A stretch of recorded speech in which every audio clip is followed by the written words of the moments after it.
क्या हम वाकई भिखारी कौम हैं? यूएई ने भी कहा है कि आप अल्लाह का वास्ता है, आप यहाँ पर हुनरमंद अफराद भेजें। आप जो भेजते हैं वो हुनरमंद भी नहीं होते और दूसरा वो जराइम पेशा होते हैं, जेब कतरे बन जाते हैं। शाबाश बेटा। इज्जत क्यों नहीं करते यार हमारी? हमें क्या कोई कांटे लगे हुए हैं? बदबू आती है हमसे। मैं तो अच्छा परफ्यूम लगा के भी जाता हूँ। हम पाकिस्तान में हो तो दुनिया भर से मांग रहे होते हैं और दुनिया भर में जब चले जाए तो वहां से मांग रहे होते हैं। क्या हम कचरे उठाने वाले लोग रह गए? मुल्तान एयरपोर्ट पर एफआईए ने भीख मांगने के लिए जाने वाले 8 मुसाफिरों को गिरफ्तार कर लिया। जैसा भी है, चोरी करने में, भीख मांगने में, ये सबसे आगे हैं। 2 नंबर काम करने में सबसे आगे पाकिस्तानी और कोई बंदा भी नहीं है। हाँ, ये जो पाकिस्तान में ट्रैवल एजेंट्स हैं, ये सिर्फ भिखारियों का, इनका स्पेशलाइजेशन है, ओनली भिखारी। अगर किसी पाकिस्तानी को भीख मांगनी है विदेश जाके और उसके पास फंड्स हैं, तो आप फिर एक स्पेशल ट्रैवल एजेंट को आप कांटेक्ट करेंगे जो सिर्फ भिखारियों को भेजता है। वो और किसी से डील नहीं करता। वो कहता है मैं छोटा काम करता ही नहीं। नंबर 1 पे है तो हमसे सब पीछे है। कौन कहता है नंबर 1 में? चोरी में नंबर 1 पे है। कौन कहता है नंबर 1 है? चोरी में नंबर 1 पे है। चोरी में इतनी ताकत है, ना करे ऐसा। नहीं, एटमी तमक अपनी जगह पे। चोरी में नंबर 1 पे है। चोरी में नंबर 1 पे, हेरा नंबी पे नंबर 1 पे, फ्रॉड में नंबर 1 पे है। कौन कहता है नंबर 1 पे है? वो आदमी एक प्रॉपर एयरलाइन का टिकट खरीदता है, उस भिखारी के पास पासपोर्ट होता है, वो वीजा के लिए अप्लाई करता है, वो वीजा की फीस पे करता है, फिर वो लैंड करता है सऊदी अरब, फिर वो 2-4-5 महीने भीख मांगता है, फिर पाकिस्तान आता है, थोड़ा सा रिलैक्स करता है, फिर जाता है भीख मांगने के लिए। अब देखिए शहजाद साहब, जापान ने स्किल्ड वीजे जारी किए तो इंडिया ने 1.5 लाख भेजे अपने शहरी, बांग्लादेश ने 81,000 भेजे, इस तरह श्रीलंका ने भी भेजे कि स्किल्ड लेबर दरकार थी।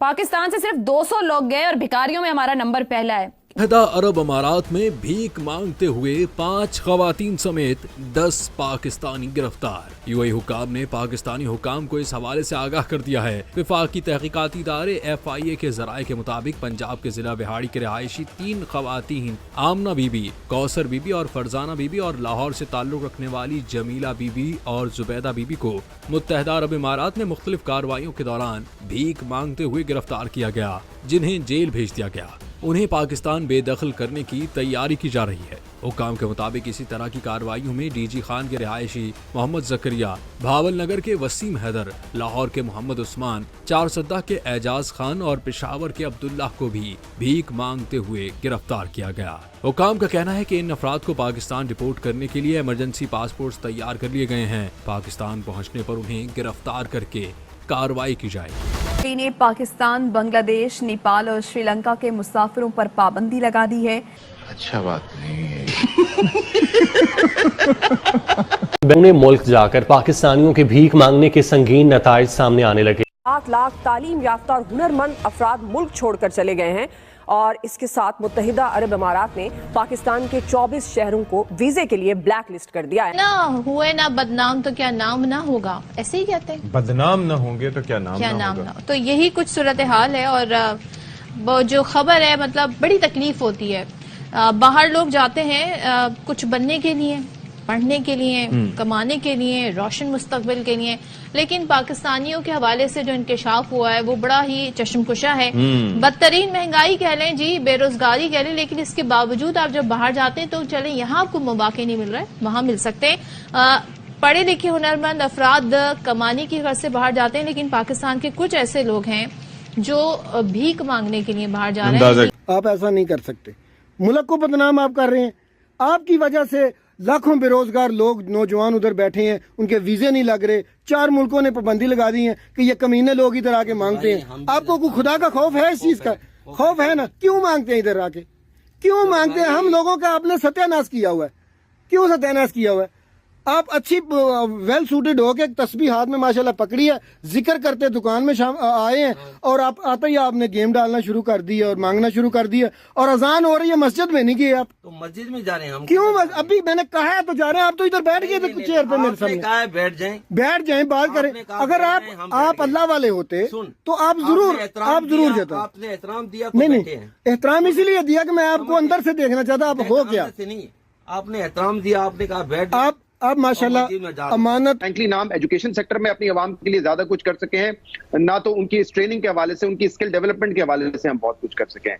फिर ये जो भीख वाला फैक्टर है, आप खुद सऊदीया में रहे हैं, बल्कि अभी भी आप होकर आए, आपको पता है कि चाहे मस्जिद नबी हो, मक्का में आप मस्जिद में चले जाएं, और अगर आपने शलवार कमीज पहना हो जो हम पाकिस्तानी पहनते हैं, तो 4 से 5 लोग आपको टकराएंगे और वो पाकिस्तानी होंगे और आपसे मदद मांग रहे होंगे या भीख मांग रहे होंगे, क्योंकि वो पहचान जाते हैं कि मलेशिया में बैगर्स पकड़े गए 80 के करीब, उनमें से 77 का ताल्लुक पाकिस्तान से था। इराक में 50,000 से लेकर 1 लाख के करीब ज़ायरीन जो है वो पिछले कुछ सालों में गए, उनका ट्रैक ही नहीं मिल रहा, वो वापस ही नहीं आए जहां पर उनकी रेजिडेंस थी। वहां पर भी ज्यादातर जो जेब कुतरे हैं वो पाकिस्तानी निकलते हैं। उसके बाद क्या होता है, जिसके बाद जिनके साथ सारा सलूक होता है वो आपके सामने है। तो 90% जी बताया जा रहा है, जो उन्होंने डेटा कलेक्ट किया है भिखारियों का, 90% का ताल्लुक पाकिस्तान से। बेरोजगारी होगी, जहाँ क्राइम इतनी ज़्यादा होगी, तशद्दुद इतना होगा, वायलेंस होगा, जिस सोसाइटी में कॉन्फ्लिक्ट होगी, महंगाई होगी, लोग छोड़ेंगे उस मुल्क को और कोशिश करेंगे बाहर निकल के अपनी कुछ ना कुछ करें, यहाँ से भागें। यहाँ अच्छे कपड़े पहन के जाता हूँ, अंग्रेजी भी बोलता हूँ, सब करता हूँ, मतलब मैं वो सब कर रहा था जो बाकी करते हैं।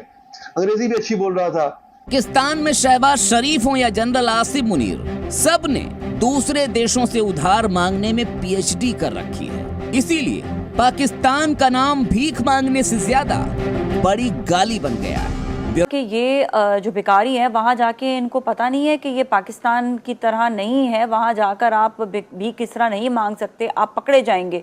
तो फिर भी इतनी ढिठाई से कैसे चले गए ये?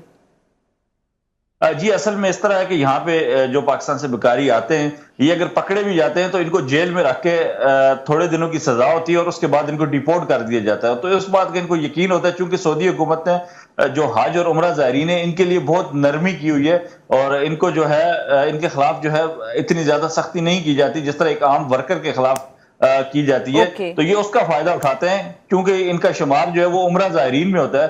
तो उस हवाले से मतलब ये पूरी प्लानिंग के साथ जाते हैं, इसका मतलब? जी बिल्कुल, ये पूरे ग्रोह हैं, ये पूरे ग्रोह हैं। आप अगर हरम में जाएं उम्रा करने तो ये यहाँ तक कि मैं आपको बात बताऊं, ये तवाफ के दौरान तवाफ करते आपको मिल जाएंगे और आपको ये इस तरह बोलेंगे कि जी मैं उम्रे पे आया था और मेरा बटुआ गुम हो गया और जिसमें क्रेडिट कार्ड भी था और अब मेरे पास पैसे नहीं, साथ में वालदा होगी या बच्चे होंगे या पूरी प्लानिंग के साथ, पूरी टेक्निक के साथ जो है ये। ओके, पाकिस्तान से भिखारियों की तादाद बढ़ती चली जा रही है। पहले ये भिखारी जो एक माफिया की शक्ल में काम किया करते थे, वो पाकिस्तान के हर सिटी, हर टाउन, हर गांव, हर जगह पे मौजूद थे और लोगों का मार्केट में भी आना जाना यहाँ पे मुश्किल कर रखा है।